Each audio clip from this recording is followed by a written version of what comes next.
Refreshing beer. Coors Brewing Company, Golden, Colorado. With great beer comes great responsibility. For all of your IT needs, visit OmniPerforms.com. Omni Strategic Technologies, the only IT company that the watchdog trusts. Managing your business can be a minefield. One step in the wrong direction, and it can feel like everything you've worked for is at risk.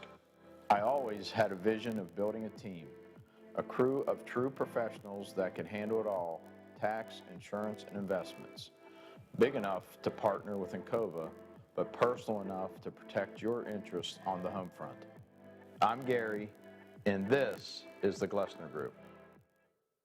Hello, everyone. From the Watchdog, I'm Darnell Foster. With a look at your local weather forecast for your Friday, under mostly cloudy skies, temperatures rise to near 40 degrees. The overnight low falls back to about 26 degrees under mostly cloudy skies. You'll see a mix of clouds and sunshine for your Saturday, with temperatures in the lower 40s. Have yourself a great day, everyone. From the Watchdog, I'm Darnell Foster. The views and opinions expressed on the following program are not necessarily those of this station or its sponsors. Your morning news, weather, and sports wrapped into his own unique perspective. This is the Watchdog Morning Show with Howard Monroe and Brad Leonard in the producer's chair. Brought to you in part by Wheeling Hospital. Well, as Melanie once sung all those many years ago, I'm back in town. I'm back in town. After having been away for most of this week, once again. You know, Biffy, I was thinking, as I've mentioned, I was off. I had a short week early in December because I was in the hospital for a few days. And then short week at Christmas time, short week at New Year's, and then short week this first year of 2021 because of the funeral break. Maybe God's trying to tell me that I should be working on a Fabio schedule. Maybe I should be working on a 4-day-a-week schedule. Could be. I have to see if that's going to fly with the big wigs. 4 days a week wouldn't be bad. I'd take 4 days a week. Oh, I know what some of you people are going to say. You only work 4.5 anyway because you got the short day on Wednesday. But, Bill's got a day off. I don't know. I'm just thinking. It's been over a month now since I've worked a full week. So here's the thing, though. I'm kind of liking this. What day would it be? I mean, it would either have to be Monday or Friday, right? Well, Monday or Friday is always the best way to do it, Yeah, I mean, Friday's always, Friday we got McCabe, and that's a good day to do our weekend review, which we'll do next hour. So maybe Mondays. I could do Mondays. So just work Monday off, and then Tuesday to Friday, and yeah. Yeah. Wednesday's a short day, so. Yeah, pitch that at the next meeting and see what happens. Yeah, I'll see what's going to happen. Yeah. I'll see. I think we both know what's going to happen. Yeah, I'll throw that out. I'll put that on my notes for the meeting. We'll see. Just kind of subtly throw it in and see what happens. Yeah, exactly. I'll say, well, we got Big Rick here now. Big Rick's working 5 days a week now. He's doing the new afternoon show. Real Big Talk with Big Rick, 2 to 5 every afternoon, just began this week. So he's holding things down 5 days a week. Billy's got a little time off. Why not Old Monroe? Again, I know the answer, but it's nice to... It's worth a shot. Nice to think about. It's worth a shot. You're right. Anyway, I'm back in the chair following my brother's funeral.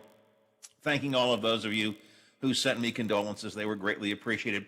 Today, I want to quickly catch up on some news that we missed talking about while I was away, kind of follow up to some stories we were in the middle of before I left you for a while, and also while the U.S. Capitol insurrection took center stage earlier this week. So there's some catch-up stuff I'll get to when I have a chance. Former intelligence officer Jack Rice is going to join me in a minute to talk about the insurrection. Also, I want to focus specifically on the 25th Amendment options. Ohio County Delegate Sean Fluharty dropping by. He's got some pretty strong thoughts on his new colleague, Derek Evans, who put on his helmet and crashed through the door of the Capitol as part of the invading army in the insurrection. Big calls for Evans's first year in the office to be his last. We'll talk about that with Sean Fluharty coming up a little bit later on this morning. And our Friday roundtable with newspaper editor John McCabe. We'll continue to kick around the insurrection, the Greenbrier New Year's Eve party, some controversy in the Ohio County Development Authority, possible new movement on the William-Pittsburgh Steel Building development, and all the other local news of the week. McCabe is in the next hour of the show. Weather-wise, glimmers of sun mixing with mostly sunny skies today. Daytime high 37. Let me double check to make sure my temp is right. It is still 27 degrees at the Wheeling, Ohio County Airport. Feels like temperature of 20 degrees, so there's some wind blowing around out there. And it is a little bit cloudy outside as well. 8:13 on the big gig. Is Jack with me? Yes, he is. Welcome to the show, my good friend, Jack Rice. Jack, good morning, sir. It's great to be with you again, Howard. Always good to have you on the line. I thought about you this week as I was watching the insurrection occur on Wednesday. I've been trying to stay away from the news a lot lately. Seriously, I've been just getting so burned out on it. But Wednesday's story had me glued to the TV screen watching what was happening there and not believing it. I mean, it's just, these were scenes that I expected to see in a third world country, not the heart of our nation's capital and the heart of our nation's democracy. I just want to sort of throw you the open question, Jack. What did you think? I felt the exact same way, Howard. In fact, what was really odd to me is I was sitting in a chair watching this unfold and immediately took me back to being in Nairobi, was it 2007 or 8, in the middle of a presidential election that resulted in about 15,000 dead and essentially civil war in a city. And I was there, and part of what came to mind was the fragile nature of what that was at the time, how scary that was at the time.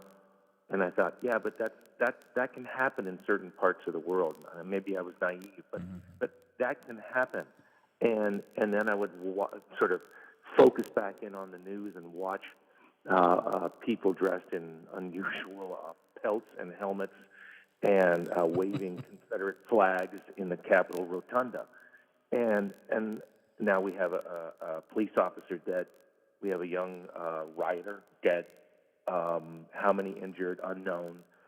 And you watch this and you realize that what I was seeing in Nairobi, what happens in other places doesn't just happen in other places. We are not the shining city on the hill that we said we were. The concept that American exceptionalism exists because we're Americans.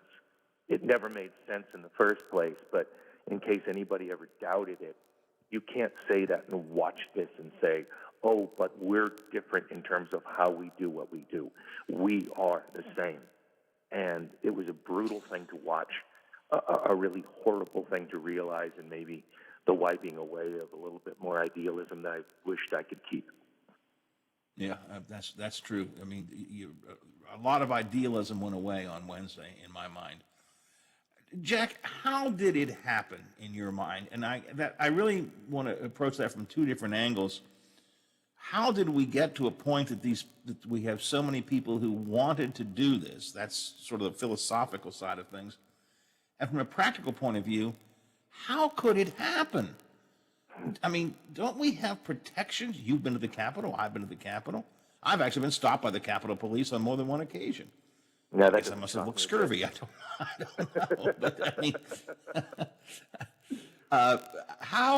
how did it happen? How could the various law enforcement entities, particularly Capitol Police, not have stopped this? So it's a twofold question on how did it happen. How did it happen? Yeah, both great questions. Let me start with the sort of how in the bigger sense. I mean, I think what's really interesting is you watched what happened in the aftermath, where all of a sudden you saw some members of the Senate, a few members of the House flip their votes and say, oh my gosh, I can't believe this happened. And so therefore, they're going to allow the election to move forward, or really fulfill their obligations, their legal obligations to count the state's numbers and certify President-elect Biden. That's what the law requires of them. And especially if you're a federalist, this idea that states' rights mean something, states' power means something. So that's extraordinary in itself. But in the bigger sense, what's amazing is that made me scratch my head, because how is what happened at the Capitol different? Why is that different? And the answer is, I don't think it is. I think what we saw was inevitable. I think what the great lie is that nobody saw this coming. I think we all saw this coming, because if you think about where we are, first of all, I mean, we could go bigger than Trump. The idea that what you're going to do is create cynicism that somehow government is bad, that government does nothing, and government is only there to dip into your pocket and to put a chip in your body someplace so they can track you. That's not true, number one. But I think if we look at where we've been in the last 4 years, what we have seen is you can't incite violence again and again for years. You can't promote lies that are objectively false. You have example after example. You can't call fellow Americans traitors and cowards simply because they're on the other side of the political aisle, or you see them as your political enemies. You can't promote the Proud Boys. You can't tell them to stand by. You can't promote white supremacists in Charlottesville. You can't support what we saw in Michigan, where there were a bunch of Proud Boys and other supremacists who are going to kidnap the governor of the state, take her out to a lake, and drop her in the middle of it. You can't do that. And then what you do is you continue to rev them up. You then invite them to Washington, D.C. on this day, because you tell them it's going to, quote unquote, get wild. Then what happens is you continue to rile them up right before this is going to happen, and then you point to the Capitol and say, go to the Capitol and get tough. And the purpose is what? The purpose is to not just support, but to drive Congress to do certain things. And then you send them that direction. And then, in case you doubt what this motivation of this president was, this is what he tweets. He says, these are the things and events that happen when a sacred landslide election victory is so unceremoniously stripped away from great patriots. I'm sorry. The thing is that if nobody saw this coming, they're lying to themselves, every single person. That's how this happened, that we all accepted collectively, individually, that when somebody says something like this, who's the president of the United States, the strongest person on the planet, that's okay, and that you can stand by and say, you know what, he's giving me 3 Supreme Court justices, he's filling the courts, he's standing up for what I stand up for. I don't care that these other things happen. We have to finally decide that certain things are beyond the pale. And sadly, we've seen the slow eroding of belief in our institutions, little by little, bit by bit, literally since the first day the man took office. Yeah. The Justice Department, the FBI, the media, even the court system. By the end, I mean, anything that did not, bow to his demands became suspect. And he began to delegitimize every institution that we have, but it was a slow, little by little kind of thing. It's like anything else, it's boiling the frog slowly. Yeah, but you know what? Here's what happens when you're trying to ride the tiger, right? I mean, this is what happens when you decide, well, you know what? This is my beast, so I'm going to ride this beast to the end. The problem is there comes a time when you don't even know what you're doing and why. I mean, it came out yesterday that the pipe bombs that were at the Republican national headquarters and the Democrat national headquarters were real. These weren't fake. And you understand that these people, dare I say it, they aren't Republicans. They aren't Democrats. That's not what they are. And honestly, let's all be honest for once. And I understand the Dems are going to want to like wrap Trump around the necks of the Republicans, and I understand why you would, because the Republicans embraced him completely. He isn't either.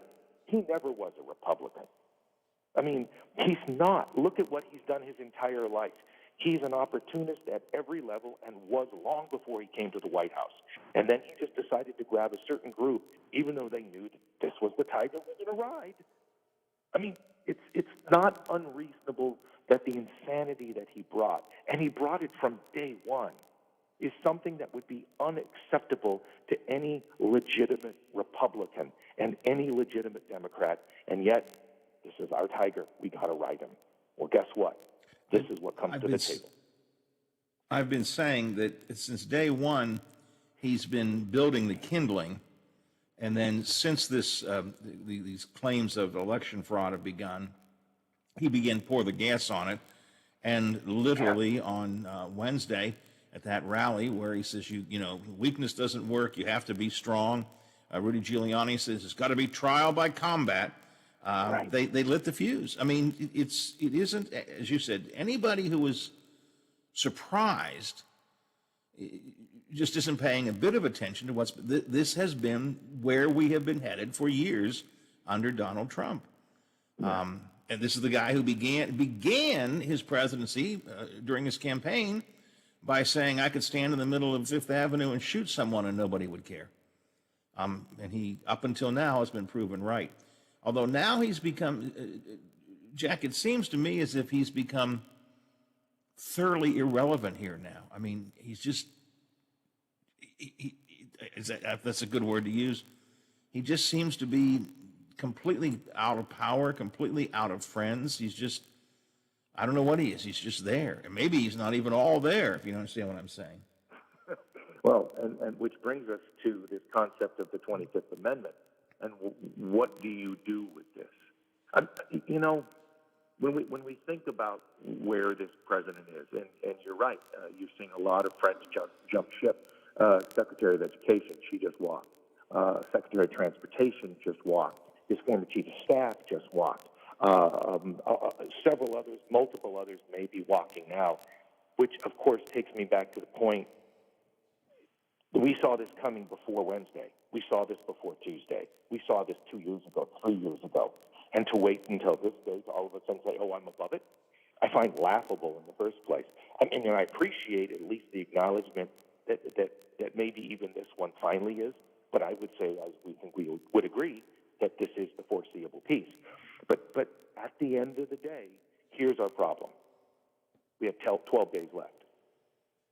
How do you do anything in 12 days? The 25th Amendment we've had some equivalent of it really since the beginning, the idea of succession. You know, if you're the president and you die, then the vice president will step in. But it wasn't really until about 65 after the death of JFK, and there were even thoughts at the time that LBJ might have been injured, that we needed to make sure we had certain laws in place. So that's what the 25th Amendment was designed to do. And it was designed to deal with succession. But it also has one piece of it, which has to do with removal of the president. In fact, there have been decisions by certain presidents in the past that would allow for, and this was on their own, voluntary removal and passing the powers to the acting president, who was the vice president. So George Bush did it twice when he was in surgery.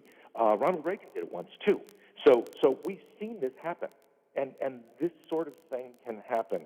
But the difference now is that this is actually Section 4 of it. And what that would be a forced removal of this president. And to forcefully remove this president, the vice president would have to go and get half of the people in the cabinet. And so he's going to have to get 50+% of the cabinet members together. And together, if they all agree, they would then essentially go to Congress and say, boom. And the purpose would be to remove the president. The problem is this, is the president can actually reject it. He can turn around and come back and say, I dispute this, which would then require those same 50% plus one, the vice president plus the cabinet, to go back to Congress, and then you'd have to get 2/3 majority of both houses. Now, the thing is if we think about the votes regarding the state elections, we found just a smattering of senators who supported stopping the certification, but we found more than 100 members of the House. All you need is a couple of more, and we have 12 days. And what we're seeing, I think you and I have been watching this anyway, is that it's either impeachment, which by the way would take longer, 25th Amendment, or if the president would voluntarily resign. I would argue there's a fourth, and that fourth is What's to try that? to get him to. The fourth is to try to convince him to do something that's irrelevant for the next 12 days. Keep him busy. Send him on a vacation, a world tour. He can travel to every golf course that he hasn't been to in the 347 days that he's actually played golf since he's been president. I don't know, but give him something so he's not of any harm to anybody. Maybe let him think that he can go on Facebook 24 hours a day. Don't tell him that it's been turned off, and just let him go for it. I don't know, but I think that the problem is with 12 days, due process will take longer than that because the government doesn't twist that fast. On the 25th, though, Jack, as I understand it, if first place, let's be clear, the vice president does not seem inclined to do this. That's what we're hearing. True. But were the vice president inclined to take a vote of the cabinet and were to get the 50 plus, were to get the 50, and over, and by the way, I think that would only be of actual confirmed cabinet members because he still has a lot of acting members there. There's a lot at work here because of the way Trump's put his cabinet together. But if he got the required votes, my understanding is immediately upon those votes, the vice president takes over the power of the presidency. At that point, Trump can appeal. And I think Congress has to have an immediate hearing or an immediate decision, but they also can wait. They can wait up to 21 days, is my understanding, before they hold a complete hearing, which would get us past Inauguration Day. So, I mean, there is some wiggle room for it perhaps to work. I don't think impeachment has time to work, nor do I think impeachment has a chance of succeeding. Although it has a greater chance now than it probably did when the actual impeachment vote was taken. Well, I should add, Howard, the one benefit that impeachment brings that the 25th Amendment doesn't bring is that for those who would say, I never want to see this guy in the White House again. And to be honest, I don't think that's just Democrats. I think there's a lot of Republicans right now saying we have an albatross around our neck that we're going to have to deal with. We've been branded as this. This is our brand now. How do you handle this brand? And especially the instability piece of it. And that's a problem. That what impeachment does is impeachment guarantees that you're never allowed to run again. You can't be president again. And so that guarantees a certain amount of stability because no matter what happens over the next 4 years, as long as this man is alive, he's going to be he'll be the front runner. Even if he couldn't win, because his name recognition is so huge and he'll seem bigger than life compared to any senator generally or anybody or governor generally who would stand against that person. And so what you create is more havoc, more instability, and that would be the one benefit that impeachment would bring that the 25th doesn't, because even with the 25th Amendment, if he comes back, he has the right to. That's the only piece that makes it a little bit more difficult. Yeah, that's absolutely right. How much danger is there in leaving him in power right now? Do you worry about him being in power right now? I do. I do. I mean, we have seen volatility over the last 4 years.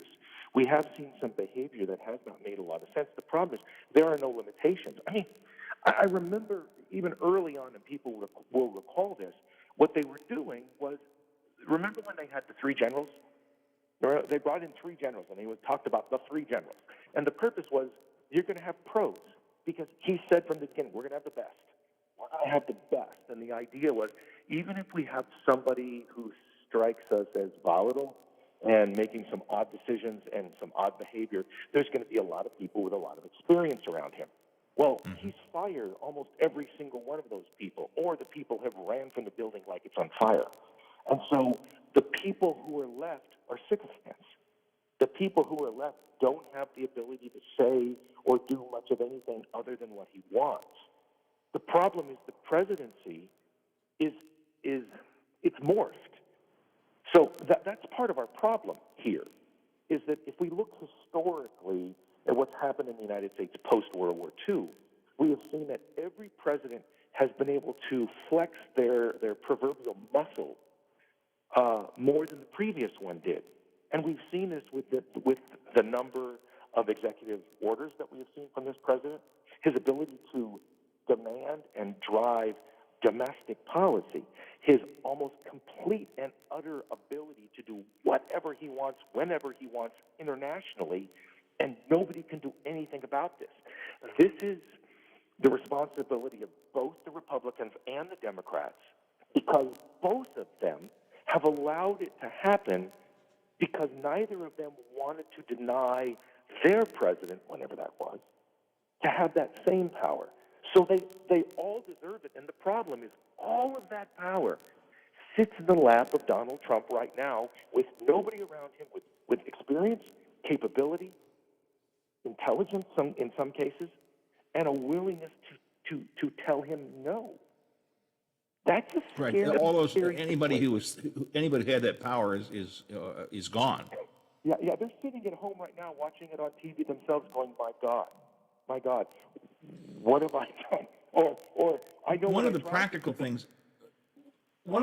things I worry about him doing is simply using his pardon power, either on himself or and his family, which, I mean, that would be the most mild thing he could do, and yet it would be a disastrous thing, I think, if he tried to pardon himself.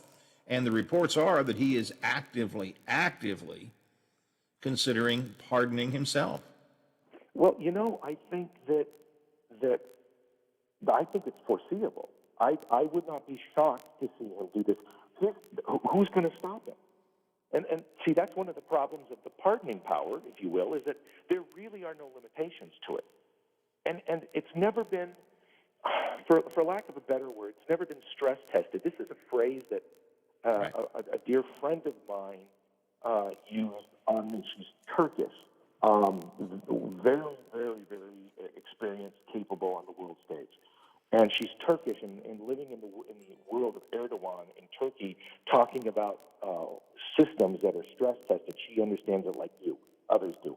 And we never saw anything like this happen. The problem with the idea of a pardon power is that no one's ever seen how far it could go. And it can go almost any direction it wants. What we do know is he has the right to pardon anybody he wants without limitation. Now, it doesn't make sense you say that he could pardon himself. The problem is there's nothing that says officially that he can. And the way something like that would work, and I'm thinking about this as a former prosecutor, and I'm walking into courtrooms every day, well, with COVID, it's a little odd, is that what would happen is you would have to have somebody who's saying, we want to prosecute him anyway, and they would bring him in, and he would say, well, I've been pardoned. And there's a question on the limitations of pardons, which has no clear limitations, and then a court would have to make a determination on whether or not the pardon could stick before they could actually look at a prosecution or a conviction of somebody like that. Of course, the only real limitation is that he can pardon himself on federal crimes, not state ones. Now, that's important because, at least as of right now, many places, Washington, D.C. and New York both, are looking at him for essentially tax fraud.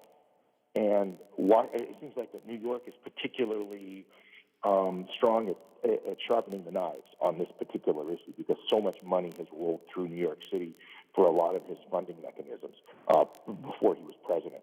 So I think he's going to have some trouble there, and pardons aren't going to help him with that at all. Yep. Hey, Jack, I got to run. I appreciate your time. It's always a great talking to you. I always appreciate your perspective, good conversation. And we may do it again in the near future because I think this whole insurrection story is going to be around us for a while. Investigations are going to have to be held.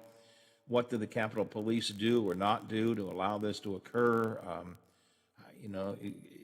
Who's going to be prosecuted for all of this? The feds already have I guess, arrested and charged, dozens of people. I hope they get them all. And I think they all deserve, maximum prosecution for what they've done to our U.S. Capitol and to our democracy. So this story is going to be around for a while, so we may chat again sometime soon. Well, thank you, Howard. And one last thing. Really, my condolences. My brother is the most important person in my life. And I heard about this. I talked to several of your and my friends for a very long time. Lisa and I had a long conversation. And I saw it, and it made me weep because I thought, I can't imagine where you are right now. And we're with you. Tough. I want you to know that. Thank you. Thank you. I appreciate it, Jack. Thanks a lot. We will talk again soon, my friend. Thanks very much. Thank you. Jack Rice, former CIA officer, former intelligence officer, defense attorney, prosecutor, talk show host. He and I broke bread a few times at the Capitol. Nice guy, good, perceptive kind of guy. Let's do a business break, and then we shall head over to Sean Fluharty, who's going to talk to us about Derek Evans. I think Sean believes he should be given a pass. I'm sorry, pardon me. We'll find out. Maybe he does. That's coming up next on the Watchdog Morning Show. The WTRF Channel 7 News Update is brought to you by Thomas Auto Centers, Mall Road, St. Clairsville. Get the best deal at Thomas Auto Centers. Now it's time.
Let me know when Sean's on.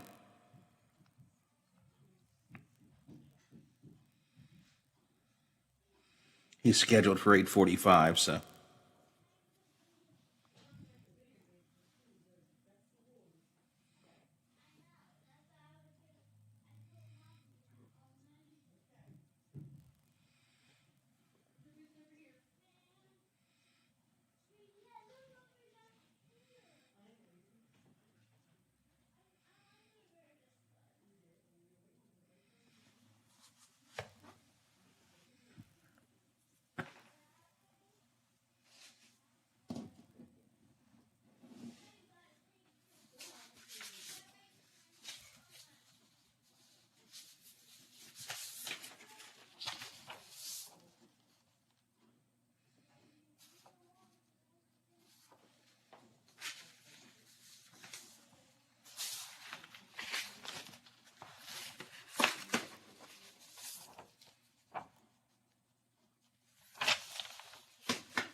Tomorrow set for 1. I'm Tony Caridi, and that is today's Mountaineer Report, brought to us by Kroger, the official grocer of WVU Athletics. I'm Tony Caridi on the Mountaineer Sports Network from Learfield, IMG College. Over the years, you've brought opioids into your home. They helped when you were in pain, and you held on to them just in case. But holding on to opioids puts your family at risk. Learn more at www.fda.gov/drug disposal. Oh, there's something so real about living local, and I know without a doubt I'm not alone. And I love living local. There's nowhere else I'd rather be. Said I love living local. WTRF is working for me. The Ohio Valley is where I love to be.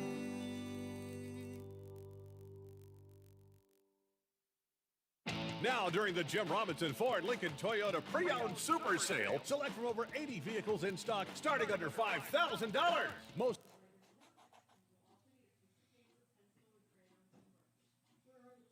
All righty. Lincoln Toyota Pre-Owned Super Sale, select from over 80 vehicles in stock starting under $5,000.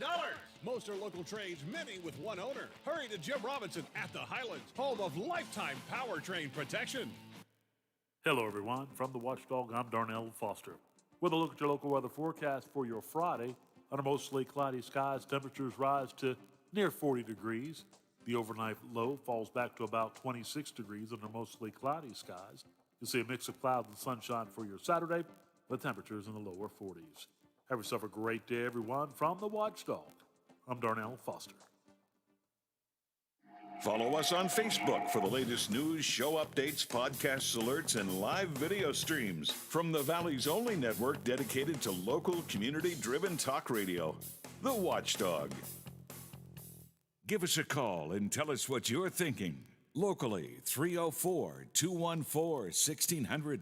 Out of the area, toll free, 866-514-1600 or 304-232-8255. You're all puppets, tangled in strings.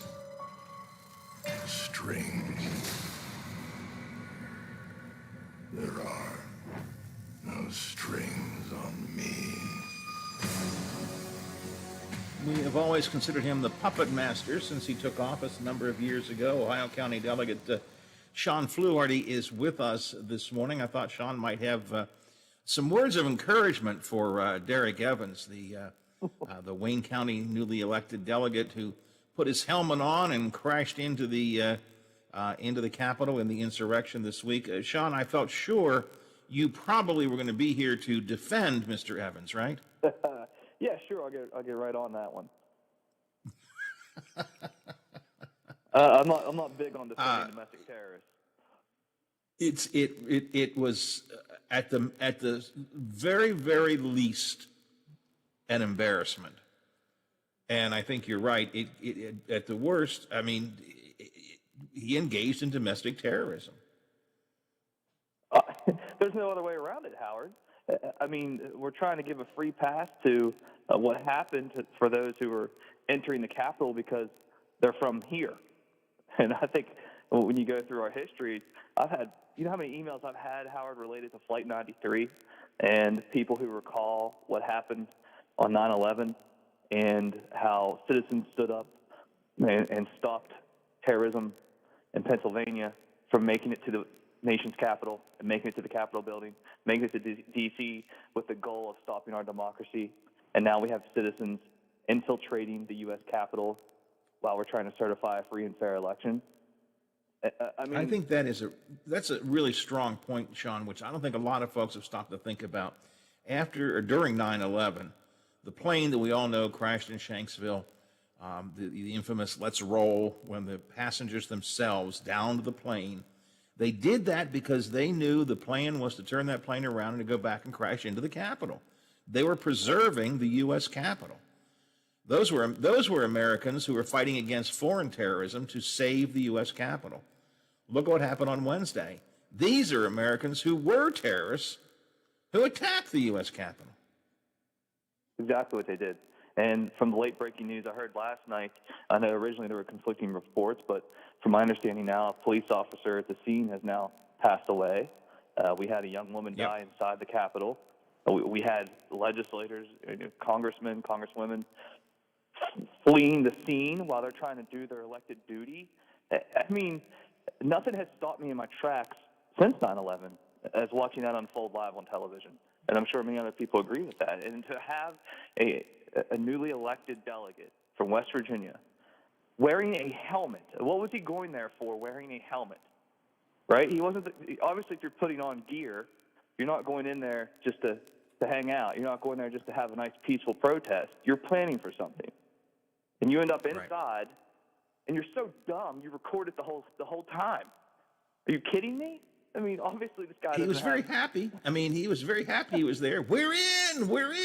Derek Evans is in the Capitol. Just in case anybody was going to try and claim that he wasn't there, he made sure he even shouted his name out several times. Yeah. He didn't go through the process of going through security. You know, like when we had the teacher strike a couple times at our Capitol, right? They filled the Capitol, Howard. But you know what they did? They waited in line. They waited in line and went through security, because we have to have security because you have people who go in with guns and people who want to have ill will towards those who are on the inside. Because guess what? Politicians aren't very popular. I get that. But this is just, it blows my mind. And now he's trying to hide behind the idea that he's a journalist. Howard, have you worked with him any? Because last time I checked, he wasn't actually a journalist. I haven't seen him at any of the journalist meetings that I attend. Here's a general rule if you're a journalist. You actually want your material to be seen by the public. All right, that's kind of a rule if you're a video journalist. You do that so the public would see it. And yet he took down his video as soon as it got him in trouble. And he tried to delete it. Now, there were plenty of copies of it already made, so it couldn't go away. But if you are, to me, it's kind of the smoking gun that, no, you're not really a journalist. Well, first place, it's silly. He was never a journalist. Everybody knew that. But if you want to make that claim, then you ought to at least be proud of putting your material out, not trying to hide it. And now he's hiding it. It's so the question then becomes, what should happen to him, Sean? Well, that's my question. What? He should never represent the great state of West Virginia. That's for damn sure. He does not belong. He's not qualified.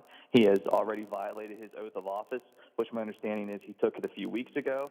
But at the same time, there's now a question, and we've been working, and actually I worked with Minority Leader Scaff and myself, put together a letter yesterday that we sent to Speaker Hanshaw outlining the procedural aspects, how we see it going forward. And I don't want to get too far into the weeds on this, Howard, but the question then becomes, can we remove him before certification of our election on Wednesday, or do we have to wait until he's seated and then remove him after the fact? And the only difference between the two is that if we remove him prior to certification, I believe it requires a majority vote, which we clearly have the votes for that. Well, I believe anyway. And then if we have to remove him following certification, it would require a 2/3 vote. And that's what we're working on now. That's what I think will take place on Wednesday. And who knows, between now and Wednesday, he may be formally charged. You know, as Senator Ehlenfeld has pointed out, he has violated several federal statutes. And he put it on video for everybody to see. So it's not like there's a whole lot of questioning there. It's not like we're going to sit there and say, as legislators, well, we got to let the process play out. No, we watched it live. We watched him saying push, push, push when there were officers at the door trying to keep them out. Push, push, get past. I mean, he was. The video is very clear, very, very clear. Sean, I don't know West Virginia legislature's policy on this. I know the U.S. Congress, and apparently because of a debacle that Pennsylvania's legislature had last week, that the legislature in Pennsylvania can choose not to seat someone. Does the legislature in West Virginia have the power to simply say, we won't seat you? I believe we do, because if you read the Constitution, that's what we've been looking at the past few days, is that we have the power to not seat someone based upon the qualifications of that individual. So we could, as a body, say that this person is not qualified to represent the state of West Virginia and serve in the House of Delegates. Now, has this been done regularly? No. This is rather unprecedented. At the same time, the plain reading of the Constitution gives us that power. It's not something that's regularly utilized. There's not a whole lot of precedent to go off of, but the clear reading and the language that we can derive from it is that we do have that power. And that's where we get to the pre-certification, post-certification issue. What you're talking about, Howard, would be the pre-certification, where we just say, we're not going to seat you. So, for instance, when we get to the certification process, potentially we could stand and object to the certification. And the grounds for that objection would be that it may include Derek Evans. And we would remove him from the certification and say he's not qualified to have a seat in the House of Delegates. So those are things that we're contemplating. Obviously, it's all brand new, but I think you have complete, on my side of the aisle, there's not a whole lot of us left, Howard, as you know, we've discussed a few times, but, the caucus now that I'm have been representing now as the whip, we are together on this issue. We agree he is not qualified. Look, what he did is live on Facebook Live for everybody to see. Is in all likelihood a federal crime. It is something that is reprehensible. It will go down in history as a black eye and a stain on American history. And we can't have somebody like that representing the state of West Virginia. And I'm hearing from so many people how, you always have issues that arise during session. You get a lot of emails, and usually they're form emails, right? So like some group will have a listserv and they'll send out form email. Hey, so contact your legislator. I'm getting contacts from all over West Virginia. People from his own district. Many Republicans. From what I've been reading, it's Republicans and Democrats. Yes. Oh, 100%. They rightfully so are appalled at the actions of those who entered the U.S. Capitol building. And your colleague, a real journalist, and I disagree with him a lot, Hoppy Kercheval, he eloquently yesterday basically just went off on the whole situation. And he said, look, people aren't going to get behind infiltrating and breaking into the U.S. Capitol. Like, that's just never going to happen from both sides of the aisle. There's going to be a line drawn there. And you're not going to be able to make excuses for your conduct to save your you-know-what after the fact. You're done. Get out. He said, essentially, it's a no-brainer for Speaker Hanshaw to get on board with this. And Speaker Hanshaw seems to be very upset about this, from what I've been reading. I haven't talked to him, but he seems to be very upset about what Delegate Evans did. And, my sense is that he just would assume that he'd not be around either. I'm not speaking for him, but that's my sense. If I'm Speaker Hanshaw, I don't want him around. He's already a black eye on the caucus. He's going to be a cloud that sits over the legislative session for the next 60 days. We have a lot of important work that needs done, Howard. We're in the middle of a pandemic. Small businesses are crumbling. Our kids need to have a safe environment in school. We got all these issues that the legislature hasn't been part of, right? We've had King Jim Justice since March, unilaterally making decisions on behalf of all of West Virginia. We haven't had a say in this, so we need to get in the session. There's a lot of important work that needs done, and we can't have domestic terrorists sitting there beside us. And let's think about how that looks as a state, right? We're making national news right now. CNN, NPR, New York Times, like every major media outlet is running this story on Derek Evans. How would it look if the state of West Virginia, the West Virginia legislature said, that's okay, you can remain here. We don't care. We don't care. Right? Yeah. I say domestic terrorism because it is. And we as a legislature cannot harbor a domestic terrorist. We simply cannot harbor a domestic terrorist. Full stop, point blank. He could conceivably resign on his own, but he's already said he won't do that.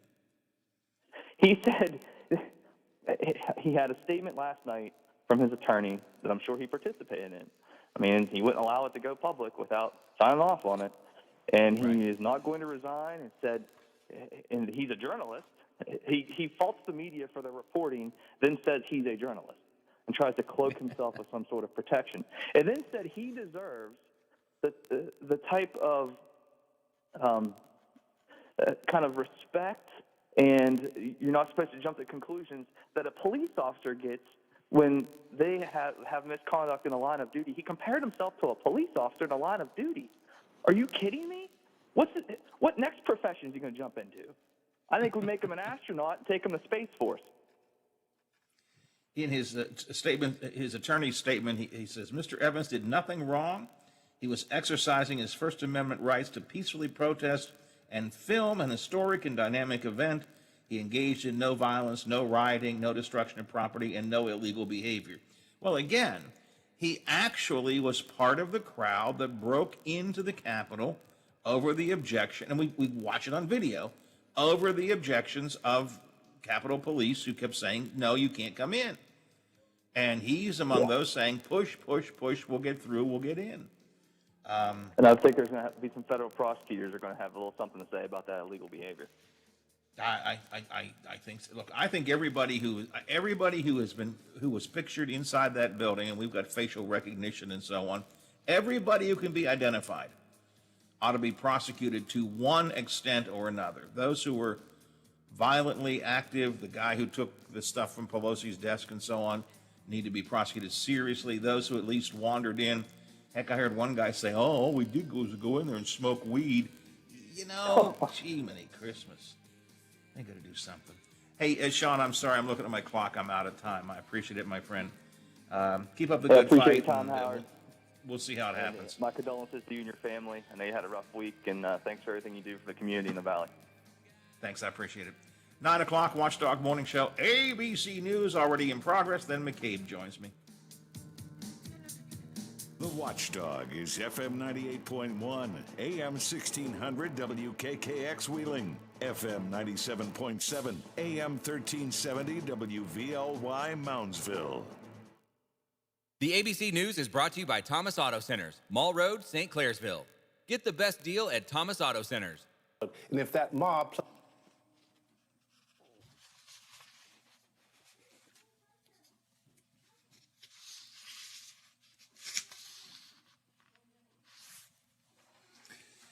Okay, I talked to McCabe last night. He did say he would be on, so hopefully he is.